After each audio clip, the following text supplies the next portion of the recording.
Welcome to another video. और सोचा था इसके लिए शॉर्ट बना के आपको बताऊं, पर फिर भी कंटेंट शायद थोड़ा ज़्यादा होने वाला है, इसलिए शॉर्ट में ये सारी बातें कवर नहीं हो पाती।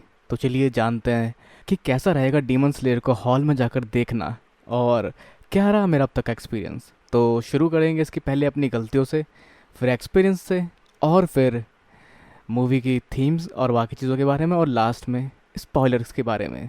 तो शुरू करते हैं गलती से। जहाँ एक छोटी गलती मेरे साइड से ये हुई कि मैंने काफ़ी जल्दी इसे बुक कर लिया। मतलब अगर आप फर्स्ट डे फर्स्ट शो देखने जा रहे हैं तो आप दूर की बुकिंग कर सकते हैं पहले, क्योंकि इसकी बुकिंग मिल नहीं रही थी, ये काफ़ी ज़्यादा हाउसफुल हो चुका था और दूर दराज में काफ़ी सारे हॉल आ रहे थे जो काफ़ी दूर दूर थे, क्योंकि शायद पहले इस मूवी की इन्हें पोटेंशियल पता ना रही हो। और दूर बुक करना कोई गलत बात नहीं है अगर आप इस मूवी को फर्स्ट डे फर्स्ट शो देखना चाहते हैं तो। पर ऑन द अदर हैंड, अगर आप थोड़ा लेट बुक करने वाले थे तो आप थोड़ा और रुक सकते थे इसके एकदम एंड पॉइंट तक पहुंचने से पहले, क्योंकि अगर उस समय तक बुकिंग नहीं होगी तो वैसे भी आपको मिल जाएगी बुकिंग, और अगर उस समय तक ज़्यादा बुकिंग हुई तो और भी हॉल खुल जाएंगे, जैसा मेरे केस में हुआ। मैंने दूर की बुकिंग की और फिर बाद में पता चला कि ये मूवी मेरे घर के पास वाले हॉल में भी अवेलेबल हो चुकी है। तो ये गलती जो आप भी ध्यान रख सकते हैं और आगे मेरी तरह गलती ना करके अपने लिए परफेक्ट बुकिंग कर सकते हैं। और इसकी फर्स्ट डे फर्स्ट शो ना देखने के पीछे रीज़न था, ये मूवी मैंने अपने भाई के साथ देखने का प्लान किया और छुट्टी वाला दिन देखते हुए संडे की बुकिंग की। तो अगर बात करें अब इस मूवी की तो उसने सच में आग लगा दी, क्योंकि ये मेरी लाइफ की पहली मूवी थी जो मैंने इसके अर्ली वीक्स में जाकर देखी है। मतलब आज तक कोई मूवी मैंने उसके रिलीज़ होने के एक दो दिन के बाद नहीं देखी, एक दो हफ्ते बाद ही देखी है, ताकि भीड़ कम मिले और प्राइसेस भी सस्ते मिले। और शायद हो सकता है आपके लिए काफ़ी कॉमन हो, पर मेरे लिए नई चीज़ थी इस तरह से लाइन में लगना और फिर अंदर हॉल के अंदर इतनी सारी भीड़ देखना, जहाँ डीमन स्लेयर के लिए काफ़ी ज़्यादा भीड़ थी। और उसकी हाइप ऐसे थी कि बगल में बागी फोर देखने वाले लोग भी डीमन स्लेयर वाले हॉल में आके घुस गए। नहीं, ऐसा कुछ नहीं हुआ, पर अगर आप इस मूवी को हॉल में देखने की सोच रहे हैं तो ज़रूर देखिए, क्योंकि ये आपको सर्व करती है एक्सपीरियंस एक एनिमे मूवी को कई सारे लोगों के साथ एक हॉल में एंजॉय करने का, जहाँ ये मूवी अपनी शुरुआत के साथ ही एक रोलर कोस्टर राइड की तरह होती है, क्योंकि शुरुआत में आपको ये जोश से भर देती है, पर साथ ही हंसाती भी है और रुलाती भी है। और इसका एनिमेशन काफ़ी हद तक कमाल था, इसमें हर एक बारीकी काफ़ी डिटेल के साथ दिखाई गई थी। पर अब बात करते हैं demon slayer fan boy point of view से। तो अगर आप डीमन स्लेयर काफ़ी टाइम से फॉलो कर रहे हैं और अब तक की लेटेस्ट सीरीज़ को देखा है तो आप जानते ही कहाँ एंड हुआ था, और उसी को फॉलो करते हुए ये मूवी आगे कंटिन्यू होती है, जहाँ इस मूवी की इतनी सारी हाइप के बावजूद भी इसमें सब कुछ होता हुआ नहीं दिखाया जाता। मतलब ये अपने सीरीज़ के एसेंस को ही फॉलो करती है, पर एक बड़े पर्दे पर। अब आप सोचेंगे इसका क्या मतलब हुआ, तो इसका मतलब ये कि ये मूवी सीरीज़ के साथ ही चलती है और उसी के स्टाइल में मूवी के नरेशन को आपको दिखाती है।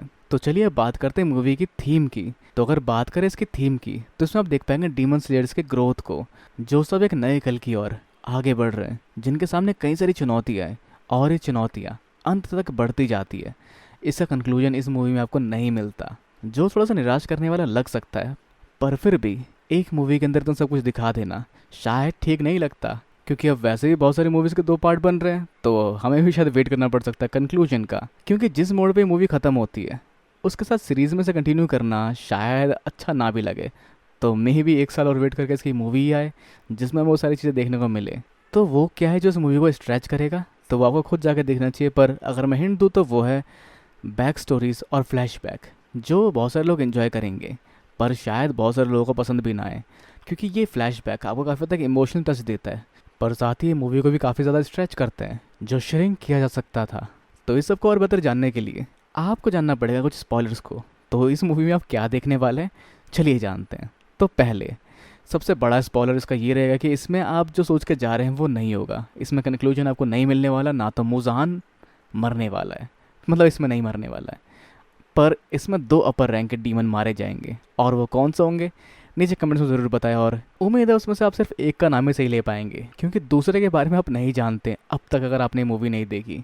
और वैसे भी एक अपर रैंक के डीमन को मारना बहुत ज़्यादा मुश्किल हो जाता है, जिस वजह से मूजान अब भी कुछ पल मून वॉक करते हुए बिता सकता है। तो क्या कमाल का आप देखने वाले सीरीज़ में, तो इसमें आप देख पाएंगे तांजीरो का अल्ट्रा इंस्टिंक्ट और एक डीमन की कहानी, जो डीमन बना अनजाने में, जिसकी ज़िंदगी इतनी आसान और खुशहाल कभी नहीं रही थी। हाँ, लेकिन दो अपर रैंक डीमंस में से एक डीमन हारा नहीं था, उसने हार मानी थी। ये काफ़ी कमाल की बात है जो देखकर आप हैरान हो सकते हैं, क्योंकि अगर अपर रैंक के उस डीमन को मारना इतना सब कुछ करने के बाद भी आसान नहीं था, तो आखिर कैसे बाकी अपर रैंक डीमंस का सामना करेंगे। तो यह कुछ मेजर स्पॉइलर जो आपको इस मूवी को देखने के विचार को बना या बिगाड़ सकता है। पर खैर ये मूवी एक रोलर कोस्टर राइड की तरह है जिसे हर कोई एंजॉय कर रहा है, तो आप भी इसे एंजॉय कर सकते हैं। पर इस सब के अलावा अब आपके क्या विचार हैं नीचे कमेंट्स बताना बिल्कुल ना भूलें। इस वीडियो को लाइक शेयर और सब्सक्राइब करना भी बिल्कुल ना भूलें। तो अगली मिलते हैं अगली वीडियो में। Sayonara and have a nice day.